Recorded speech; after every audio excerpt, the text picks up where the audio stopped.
Assalamualaikum warahmatullahi wabarakatuh. Salam sehat selalu, Tabibun.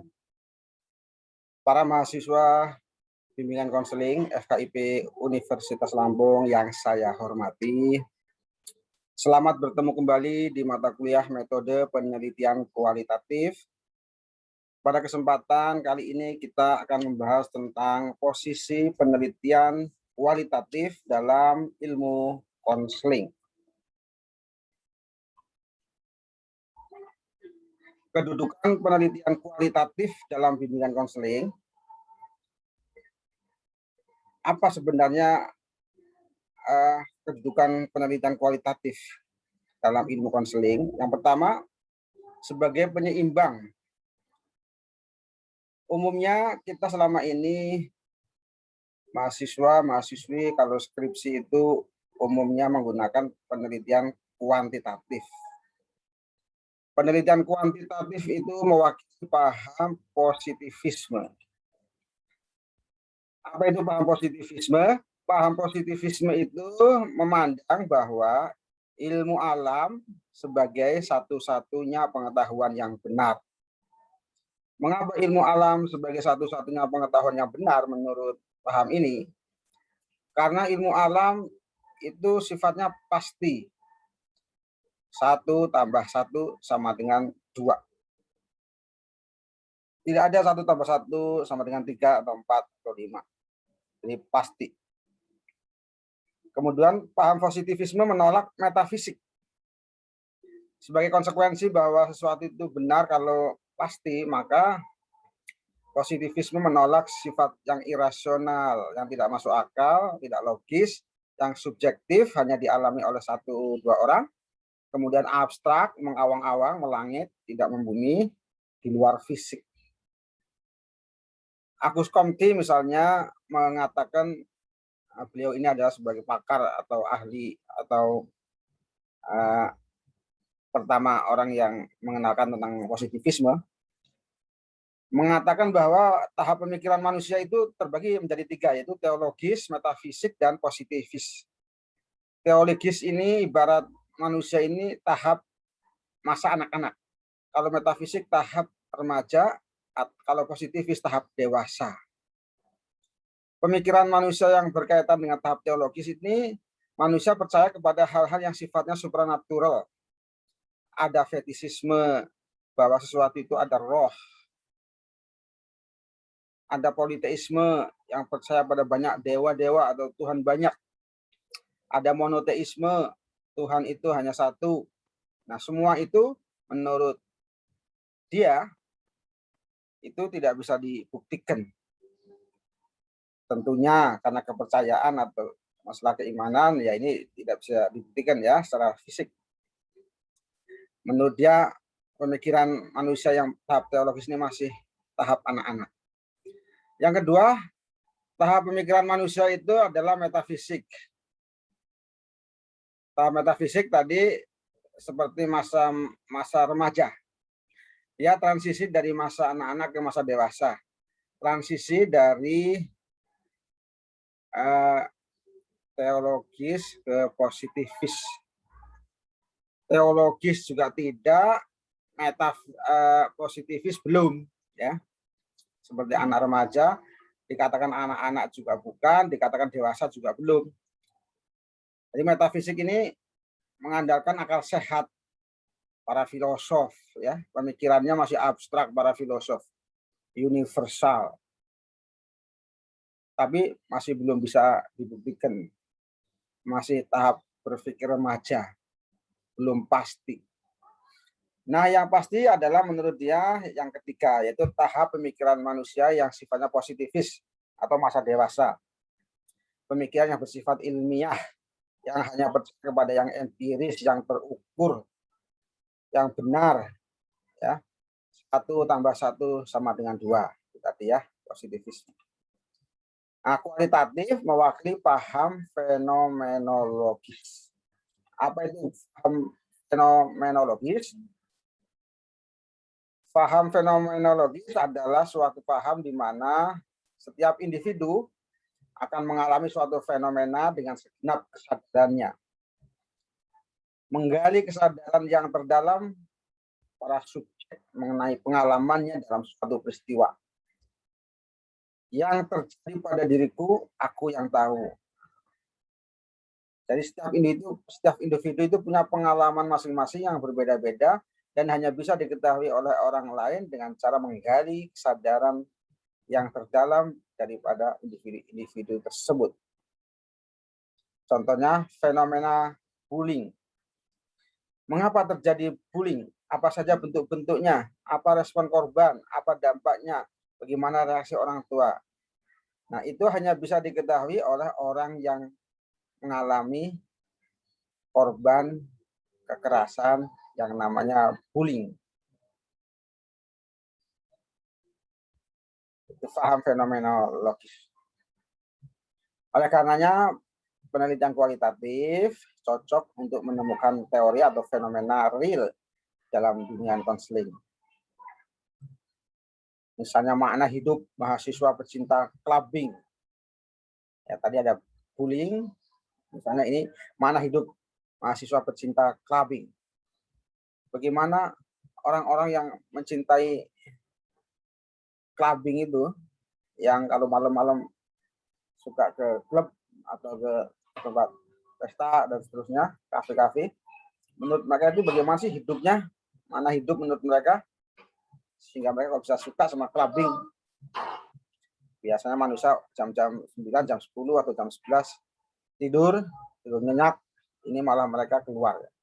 Sebenarnya makna hidup bagi mereka itu apa? Nah, ini contoh kualitatif yang ingin menemukan teori atau fenomena nyata dalam bimbingan konseling. Nah, kemudian metode penelitian kualitatif dalam bimbingan konseling. Jadi dalam bimbingan konseling yang cocok digunakan dalam penelitian konseling apa saja? Yang pertama ada hermeneutik, yang kedua etnografi, yang ketiga studi kasus, yang keempat fenomenologis. Kita akan menjelaskan satu persatu metode penelitian kualitatif yang cocok digunakan dalam bimbingan konseling. Yang pertama hermeneutika atau pemahaman teks. Bagaimana kita memahami makna terdalam dari suatu tulisan yang ada dalam buku-buku teks. Ada 3 macam, ada hermeneutika Gadamerian, hermeneutika Paul Ricoeur, ada hermeneutika ganda atau double hermeneutik.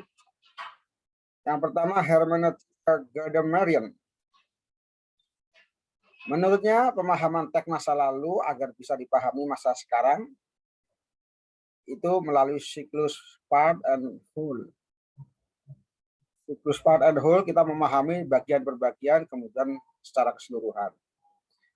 Part atau bagian akan mengubah kita pada pemahaman keseluruhan. Sebaliknya pemahaman whole atau keseluruhan akan mengubah pemahaman kita pada part atau bagian. Saat kita membaca roman Siti Nurbaya, Kasih Tak Sampai, yang diterbitkan pada penerbit Balai Pustaka tahun 1922. Kira-kira apa interpretasi Anda setelah membaca buku roman karangan Marah Rusli tersebut? Tahun-tahun 90-an itu pernah TVRI menyiarkan sinetron atau film Siti Nurbaya. Tentunya banyak sekali penggemarnya saat itu ya. Nah, Anda bisa menginterpretasikan setelah membaca roman Siti Nurbaya, Kasih Tak Sampai.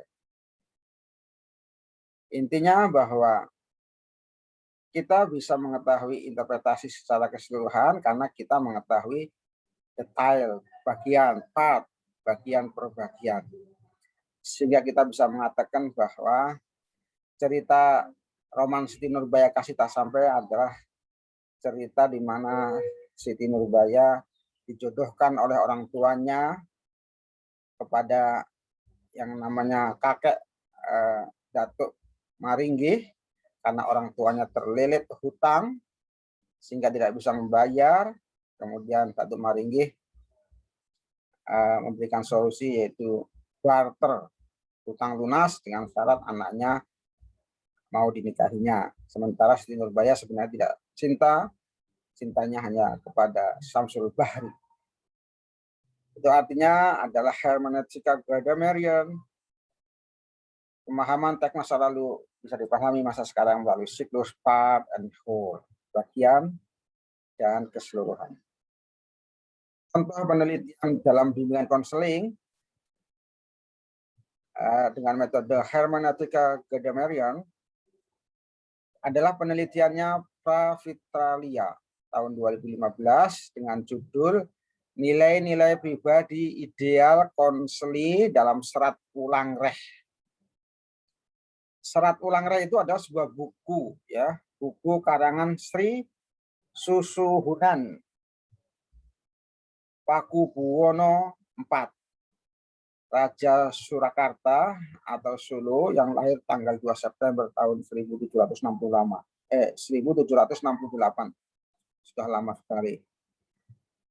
Buku tersebut atau syarat ulang reh tersebut berisi tentang laku manusia, bagaimana manusia bisa hidup menjadi hidup yang sempurna, hidup harmoni.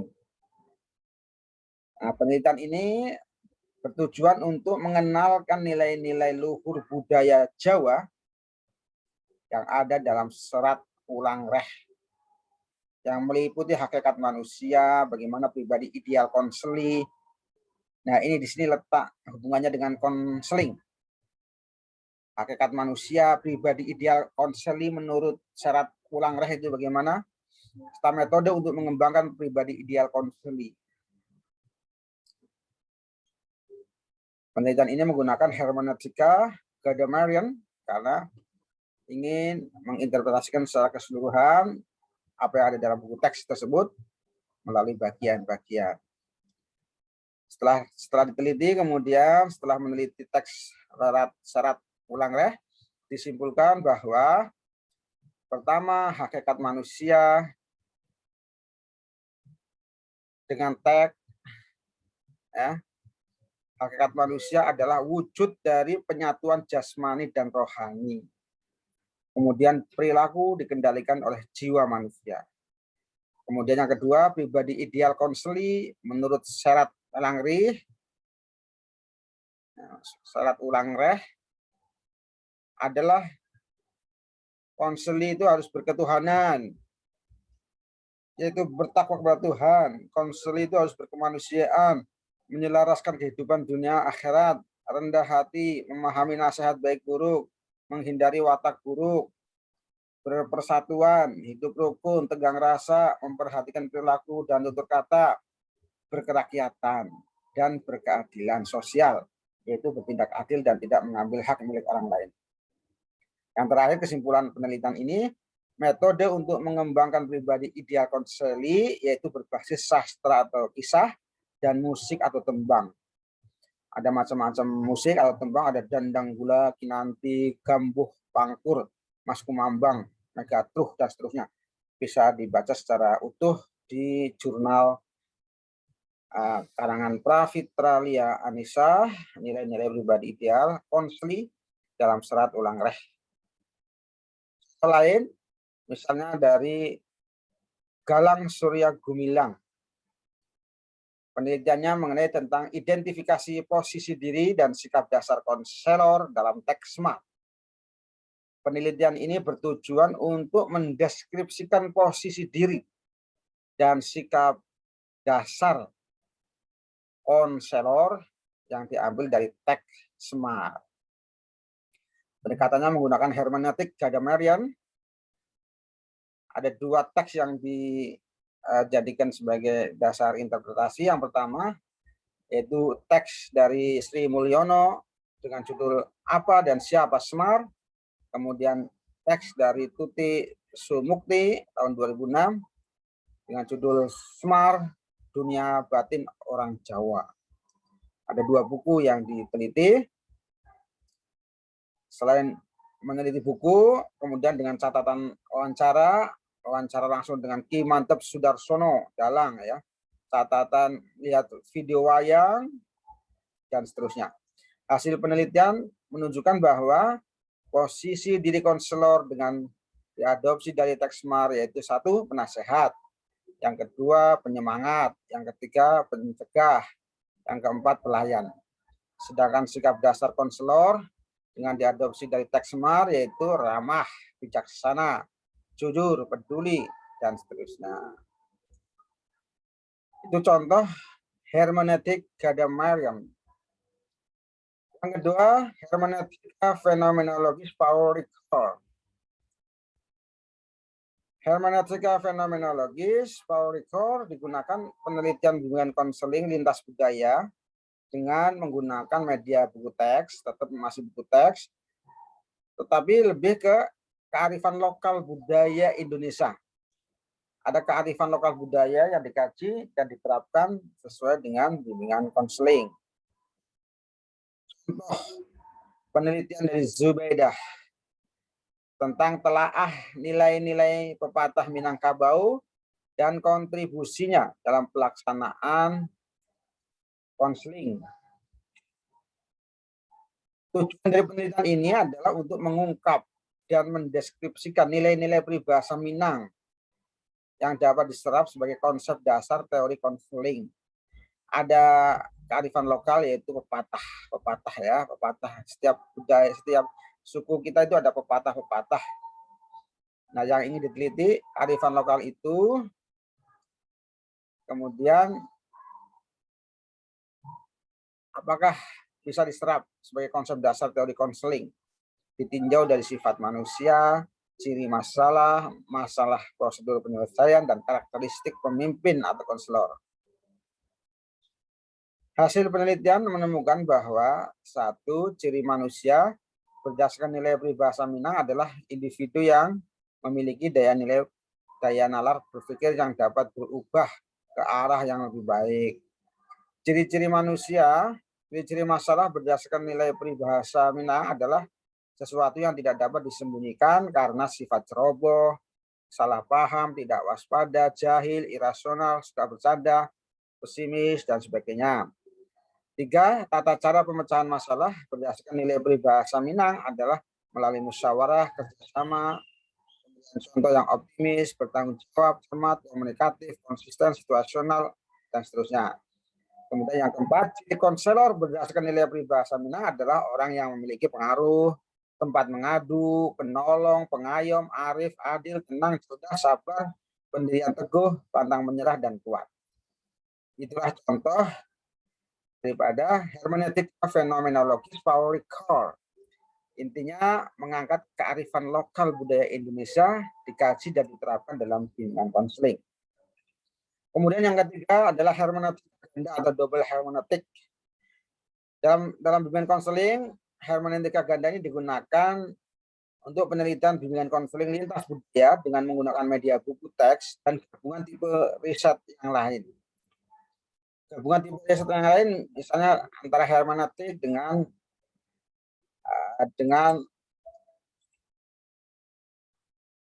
etnografi. Contoh penelitian tentang hermeneutik ganda, penelitiannya Syamsul Arifin yang berjudul Implementasi Nilai-nilai At-Tawazun dalam Konseling. Studi di Lembaga Pendidikan Formal Pondok Pesantren Syafi'iyah Sukorejo Situbondo. Jadi konseling yang selama ini didominasi dari Barat dalam aplikasi di lapangan kerap mengalami hambatan budaya. Karena Indonesia sebagai negara religius, mungkin negara dengan banyak sekali budaya dan seterusnya, mungkin teori-teori dari Barat mengalami hambatan dalam penerapannya. Salah satu alternatifnya menggali nilai-nilai budaya pesantren dalam konseling. Tujuannya adalah mengungkap dan mendeskripsikan nilai-nilai pesantren yang dapat diserap dalam bimbingan konseling. Yang kedua, memahami dan mendeskripsikan model dan tahapan implementasi nilai-nilai budaya di lembaga pendidikan formal pondok pesantren. Bagi yang belum tahu pondok pesantren itu adalah lembaga non formal yang itu berbasiskan Islam yang merupakan perpaduan antara pembelajaran bersifat agama dan juga bersifat non agama, gabungan antara kurikulum tradisional dengan kurikulum modern. Penelitian ini menghasilkan kesimpulan bahwa pertama, nilai-nilai pesantren yang dapat diserap dalam bimbingan konseling terdapat pada konstruk at-tawazun, yaitu keseimbangan. Kedua, proses implementasi dalam bimbingan konseling terdapat dua model. Itu pertama, kemasan sama muatan berbeda. Yang kedua, muatan layanan kompetensi pesantrenan. Nanti bisa dibaca sendiri di jurnal. Intinya dalam penelitian ini pendekatannya adalah menggunakan pendekatan ganda, yaitu pendekatan hermeneutik dan etnografi. Selanjutnya, etnografi. Metode penelitian kualitatif etnografi digunakan untuk penelitian konseling lintas budaya. Karena dalam budaya masih ada persikan-persikan agama, ada suku, ada cara berpikir, komunikasi, dan seterusnya.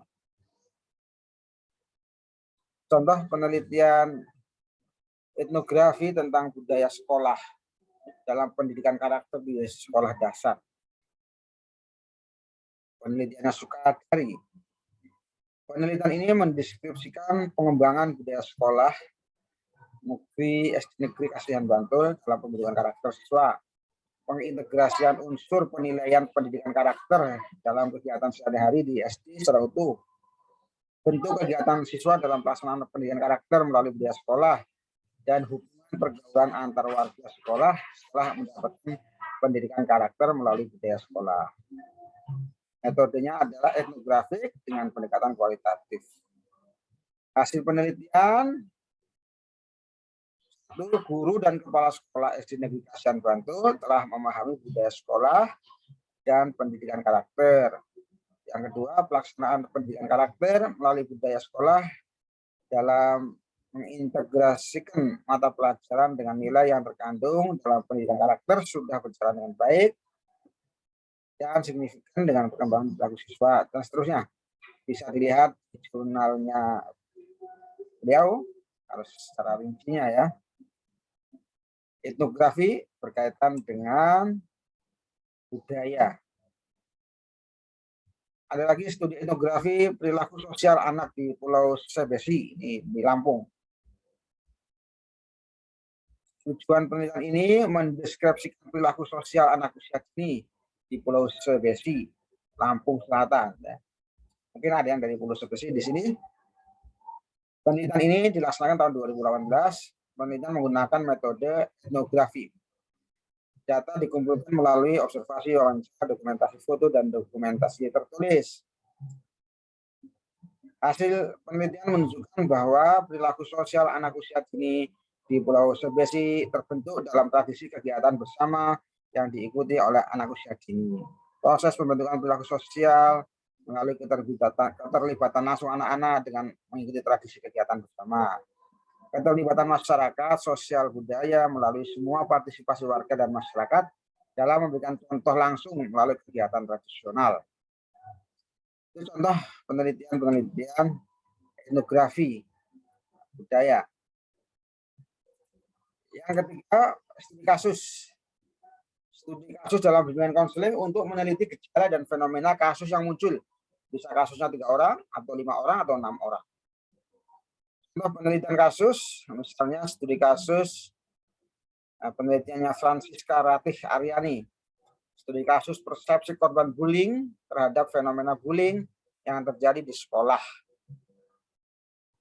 Penelitian ini hanya subjeknya 3 orang, ya, hanya 3 orang. Jadi tidak apa-apa, studi kasus 3 orang, atau 5 orang, atau 7 orang. Kalau penelitian bullying ini tujuannya untuk mendapatkan gambaran mengenai persepsi korban bullying terhadap bullying yang terjadi di sekolah dan seterusnya. Penelitian ini menggunakan metode kualitatif studi kasus dengan data wawancara mendalam. Datanya hanya wawancara mendalam ya. Hasil penelitian didapatkan bahwa korban bullying mempersepsikan bullying sebagai suatu hal yang menyakitkan, menimbulkan perasaan tertekan dan kesepian, dan mengganggu dalam proses belajar di sekolah. Para korban dalam penelitian ini mengambil langkah yang berbeda untuk menghentikan bullying yang terjadi. Kalau subjek 1 dengan cara menarik diri, subjek 2 dengan cara menuruti kemauan perilaku, dan subjek 3 dengan cara keluar dari sekolah. Selain itu, diketahui bahwa para korban bullying mengharapkan dukungan dari guru agar membantu menyelesaikan masalah bullying yang dialami oleh siswa. Itu penelitian studi kasus tentang bullying. Kemudian yang keempat adalah fenomenologis. Tujuan memahami esensi pengalaman dunia terdalam individu atau inner world tentang suatu fenomena berdasarkan perspektif individu tersebut. Heidegger, manusia tidak lepas dari person in contact, konteks dunianya. Yang kedua, intersubjektivitas, berkaitan dengan orang-orang yang berada dalam konteks itu.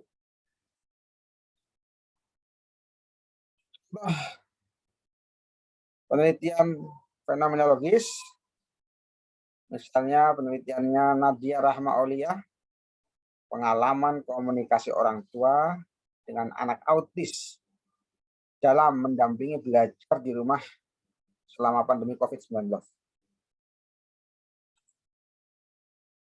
Tujuan penelitian ini untuk mendeskripsikan pola komunikasi, pengalaman komunikasi, hambatan komunikasi yang dialami orang tua dengan anak autis dalam mendampingi belajar di rumah selama pandemi COVID-19. Menggunakan metode fenomenologi berupa wawancara yang mendalam. Ada 4 orang tua yang punya anak autis pada level SD. Hasil penelitian menunjukkan pola komunikasi yang tercipta di antara orang tua dengan anak autis merupakan pola komunikasi sebagai interaksi, di mana orang tua mendominasi peran sebagai pengirim pesan dan anak autis cenderung berperan sebagai penerima pesan. Orang tua sebagai fasilitator yang mendampingi anak belajar di rumah. Orang tua menjelaskan materi dengan metode penyampaian yang mudah dipahami oleh anak autis. Informan ibu cenderung pasif, sedangkan informan ayah bersemangat. Dalam berkomunikasi dan berinteraksi, anak autis mengalami hambatan psikologis yang berasal dari emosi yang membuatnya sulit berkonsentrasi, sehingga sulit untuk menerima pesan yang disampaikan oleh orang tua. Saudara mahasiswa-mahasiswi sekalian, pada pertemuan kali ini dapat disimpulkan bahwa dalam penelitian hubungan konseling, metode penelitian kualitatif yang bisa diterapkan di dalam penelitian hubungan konseling bisa menggunakan metode hermeneutik. Yang kedua bisa juga dengan metode etnografi. Yang ketiga bisa juga dengan metode studi kasus. Dan yang keempat bisa juga dengan menggunakan metode fenomenologis. Mungkin itu saja pertemuan kita kali ini. Mudah-mudahan kita bertemu kembali di waktu yang akan datang. Kurang lebihnya mohon maaf. Assalamualaikum warahmatullahi wabarakatuh.